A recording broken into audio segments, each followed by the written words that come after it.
This is the Building Automation Monthly Podcast with Phil Zito, episode 84. Hey folks, Phil Zito here, and welcome to episode 84 of the Building Automation Monthly Podcast.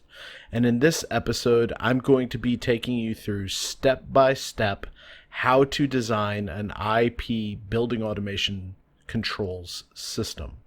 So in the last episode, we went through kind of 7 things you need to know about IP-enabled controls. And in this episode, we're going to dive a little deeper on the technical side, and we're going to talk through how do you actually design these systems. So what we're going to cover in this episode, we're going to go through identifying your physical architecture, and then we're going to talk through, once you've done that, what things do you specifically need to know around that physical architecture. I'm not sure how long this episode's going to run, but we'll just go until we've covered everything. So this may be a longer episode. I'm not sure yet. All right. So with building automation controllers, specifically IP-enabled building automation controllers, several different things happen. One is that, as we covered in the previous episode, you're switching from serial-enabled protocol to a IP-enabled protocol. So what that means is you may be switching from maybe a LAN FT10 or BACnet MSTP, but you've gone and switched protocols. So that's going to change several different things. It's going to change how you design your IP controls. That's going to change how you address them. That's going to change how you interact with IT. That's going to change how you troubleshoot. It's going to change a whole slew of different things. But what we're primarily focused on is what changes, what needs to be designed, what needs to be done. And the first thing you need to really identify is if you're using a wired IP-enabled control or a wireless IP-enabled control, because those are two totally different design paths. And we're going to go through each design path, but you've got to make that decision, because just because it's IP-enabled controls does not mean that it's Ethernet, does not mean that it's fiber, does not mean that it's Wi-Fi, does not mean that it's 4G. It could be any of those, or it could be none of those. It just depends on your manufacturer. So you need to understand the controls. You need to understand the different protocols and essentially physical topologies that they support. Because once you've done that, then you can go down the design path. Then you can go about designing your system. So I'm going to take the most difficult one first, which is wireless. You know, a lot of folks would think that wired would be the most difficult, but actually wireless is the most difficult. Because while you do have to understand subnetting and IPs and broadcasts and routes, and you have to understand that for either wired or wireless controllers, wireless adds another layer of complexity in that you have to understand SSIDs, which essentially are the name of the network you're connecting to. You have to understand your AP placement, or your access point, your wireless access point placement. You have to understand channel management, and you have to understand bandwidth. Now, this isn't going to be a class on wireless. I'm not going to teach you all about 802.11 or 4G or anything like that, but I am going to assume that you know how to do some research, and that if something is a little unfamiliar, you can go and dig into that. I'm going to talk first about Wi-Fi. I'm not really going to dive into 4G, LTE. I'm not really going to dive into Zigbee, because those just, in reality, most of the wireless IP-enabled field controllers you're going to run into are Wi-Fi, 802.11. So this is the same Wi-Fi that you have at your house, right?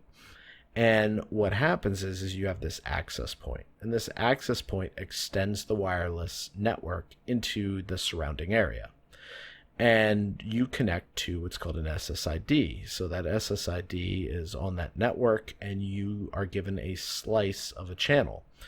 And essentially a channel is a frequency. So you've heard of 2.4 gigs or 5 gigs, and those are, the different channels that are supported by the 802.11 standard. And inside a channel, you have essentially these slices of the channel. And those slices are essentially bandwidth. They're the capacity for you to put messaging within that frequency range. It's just like if you've ever heard one radio station kind of overlapping with another radio station, and what's going on is you've got channel overlap. So you've got to understand your channel management, because what's most likely going to happen is you're going to want your own SSID. You're going to want a private SSID for your wireless network. You're going to want to go and make sure that you're in a channel that is not conflicting with any other channels. You potentially may need to add APs, especially with BAS controls, because oftentimes we're putting controllers in mechanical rooms, we're putting controllers in closets, places where the AP may not be able to reach. The signal from the AP may not be able to reach. So you've got to be able to lay out a design, understand AP placement, understand essentially the signal strength of that AP. And then once you understand that, then you can lay that out, and you can go and lay out how many APs you're going to need, what channels you're going to need, all that stuff. So let's break that down. Now that I've given you that overview, let's give you some steps here. Okay, so the first step is you're going to need to identify what network you're on. And can that network through the wireless LAN controller, through the AP, extend to your BAS controllers? That's the first step, right? Then once you've done that, then you need to understand, are the existing APs that are extending my network, are they strong enough to cover all of the areas I'm going to need to put my BAS controls? Pay specific attention to mechanical rooms, electrical closets, anywhere that gives off a lot of interference, or anywhere that's kind of surrounded by rebar reinforced concrete walls, which tend to be mechanical rooms and electrical closets. So go and definitely make sure you've got signal coverage, and make sure that you have enough bandwidth allocated, which, I mean, IP BAS controls, especially from wireless perspective, aren't bandwidth hogs. So you don't really have to be concerned. The biggest concern is that you've laid out your network, you know your AP placement, you know that your network can extend to an SSID on those APs, and that you have significant coverage. Or, yeah, significant, is that the right word? Sufficient. That's the word I'm looking for. You have sufficient coverage. So that's wireless. And we'll come back to the IP aspects of things, but I just want to cover the physical things real quick. Now, moving on to wired, you have what are called design patterns, and these essentially tell you how you're going to implement a design. And with wired controls, you really have three main design patterns, and we're focused mainly on Cat5e, Cat6, Ethernet cable right now. And you have what is called the star pattern, which is essentially, it's an end run. So you have a switch and it has a port, and out of that port comes your Cat5 cable, and it runs to the field controller. Field controller gets its own 24 volt power, or can get power over Ethernet depending on what your controller supports. Now, this is going to be more expensive to do all these runs. However, you're going to have more redundancy in power, in that, as you'll see when I cover some other things, you can have some potential issues depending on the architecture. Next up is going to be the daisy chain. And this is going to be very familiar to a lot of folks from the MSTP world. And essentially what's going on here is you have a network that goes from field controller to field controller to field controller. Unfortunately, you can't see me moving my mouse here, so you can't see me making this physical diagram, but essentially it goes from one to one to one. This is typically not power over Ethernet, meaning the power is coming over the Ethernet cable. This is typically a 24 volts power run in series to each controller, meaning one after the other, just like a daisy chain. Now the problem here is, depending on your controls manufacturer, depending on controls, if you lose power, you could potentially lose the controller, because it would break the network interface card. It would not break it, it would make it lose power and it wouldn't continue. Which brings us to the final architecture, which is the ring architecture. So you start at one port on the controller, and you daisy chain all the way back to the switch, another port on the switch. And what happens is that if either end gets cut, the other port that is connected to the switch will continue to provide that signal, to continue to provide that network connection. So those are your three topologies, and you have to understand what topology you want to use, and you have to understand what topologies your controllers support. And you'd use various topologies based on whatever reasons you have. Maybe you want to run a controller to a central plant and you only need a single run, then use a star pattern. Maybe you've got a series of controllers and you're not worried about redundancy, then use the daisy chain. Maybe you're worried about redundancy and you've got a series of controllers, so you use the daisy chain. Each one has its trade-offs in redundancy and cost and all sorts of things like that. But at the end of the day, it's whatever suits the opportunity best. So you just need to be aware of that. All right, now that we've discussed kind of wired, there's a couple things, whether it's wired or wireless, that we need to be cognizant of. Now, I've talked about IP addresses in the past. I've talked about networks in the past, and I'll link to some of those past episodes. But what we really have to dive into here is we really got to explore really the world of subnetting and the world of routing. So we've been kind of spoiled in the building automation space. MSTP, LAN, FT10, all of those, they've been layer 2 protocols, meaning they've been on that specific little network. And we could have duplicate addresses, we could have all sorts of things going on, and we didn't have to worry about it. But once we introduce IP addressing, especially if we're on the same network, then we have to worry about duplicate addresses. We have to worry about BBMDs to connect network segments. We have to worry about routing, all sorts of stuff. So let's go step by step through what you really need to look at when you're looking at the IP aspect of a building automation controller install. So first things first, you need to understand the scope of your project. Are you putting IP controls in one building, 20 buildings? What are you doing? And then you need to decide how are you going to segment your controllers. I recommend not having a subnet that is larger than a /24, meaning 254 hosts.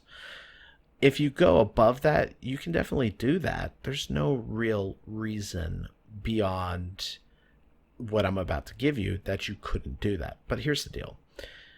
I'm sure you've tried to troubleshoot MSTP controllers in the past, and troubleshooting 50, 100 controllers, it was a nightmare. Which one was down? Which one was working?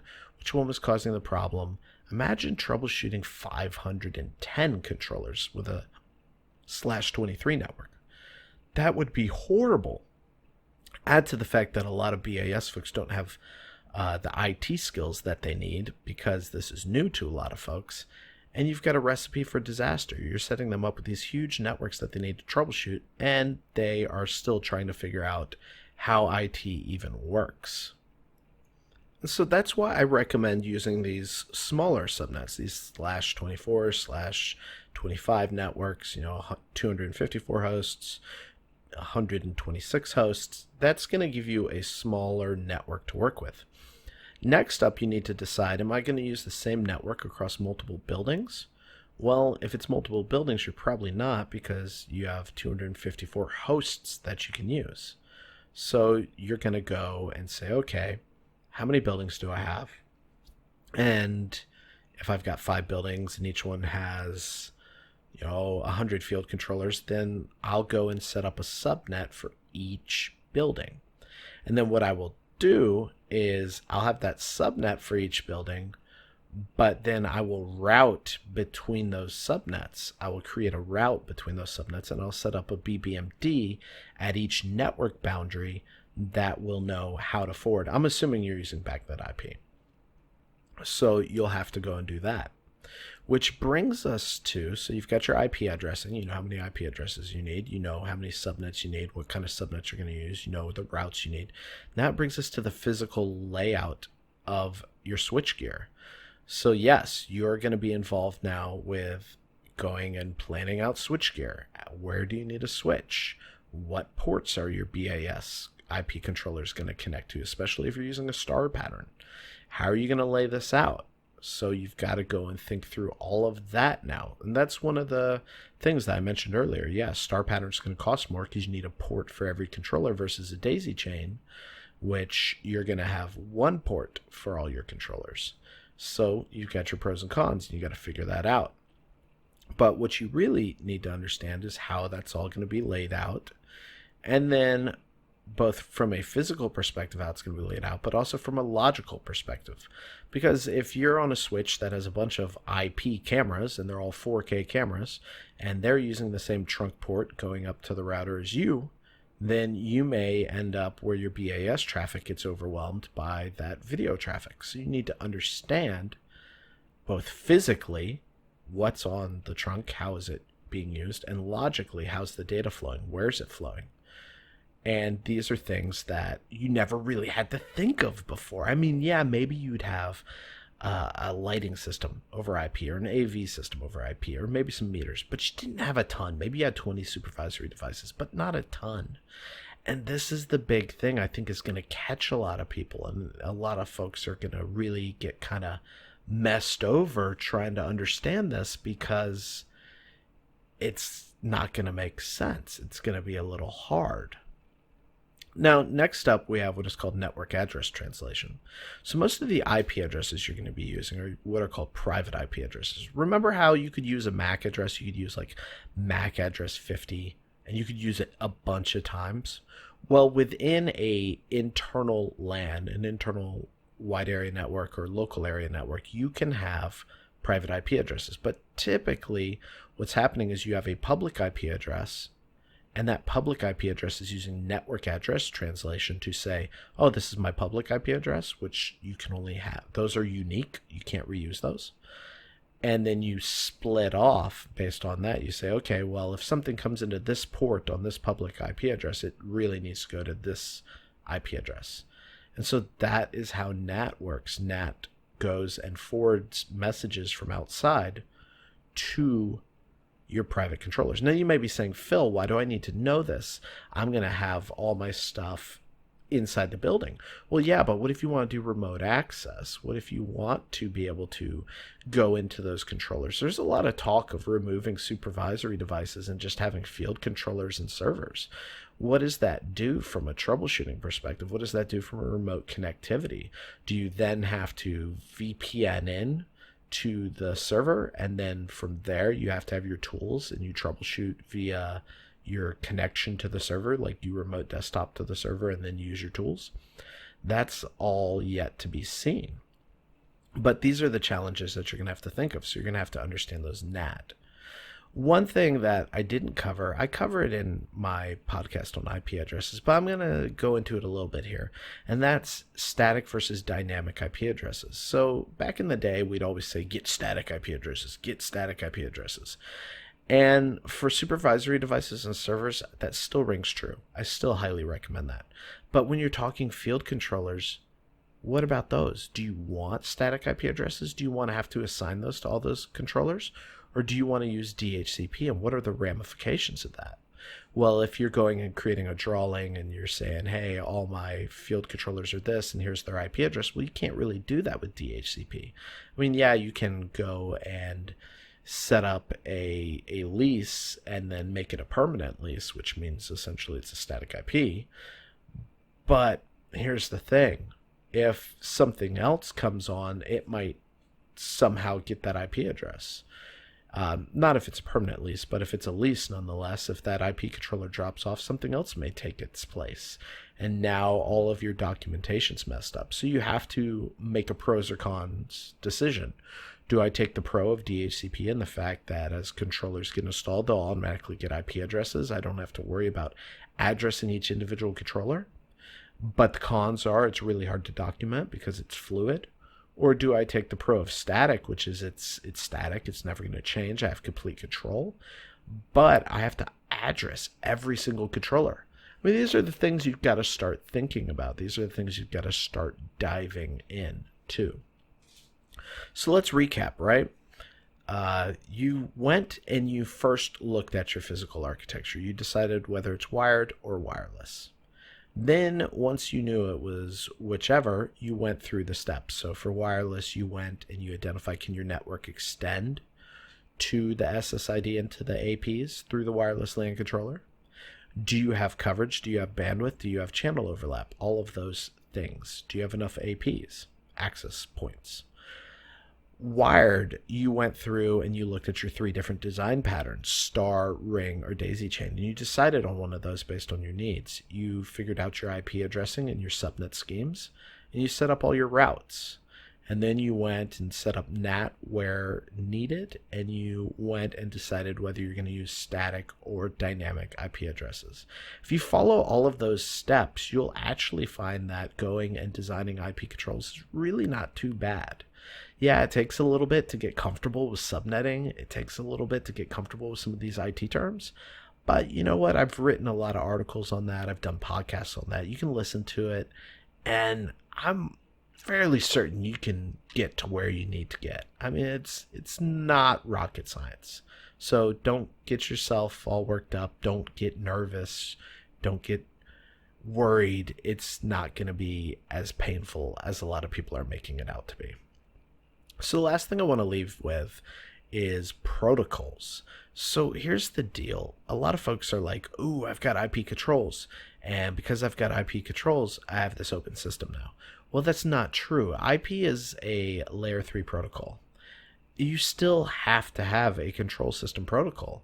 I mean, control systems aren't speaking native IP. They're not speaking HTTP. They're typically speaking BACnet, LAN, Modbus, some sort of controls protocol. So you still have that protocol overlaying. So just because you're a flat IP architecture now and you're on that IP network does not mean that you are now some magical integration powerhouse. You still have to do all of the data model reconciliation. You have to do all the protocol reconciliation, all of that fun stuff that drove you bonkers with wired serial MSTP trunks. Yep, you still got all those issues. And now you got BBMDs and things to worry about. But, I mean, don't make it sound too doom and gloom. That's not what I'm trying to do. But just be cognizant of that. And then one more thing before we dive off of the protocols and we kind of wrap this episode up. And that last thing I want to cover is this right here. And it's the support of the systems. You have to understand now that you're going to have all these IP addressable devices, they're going to be detected by IT, especially if they're on the production network, which means the building's main network. So how are you going to do that? Is these devices going to get monitored? Are they going to get managed? And there's two big differences there. Monitoring is where they simply keep track of it. They let you know if it goes up or down. They use some software like SolarWinds, something like that.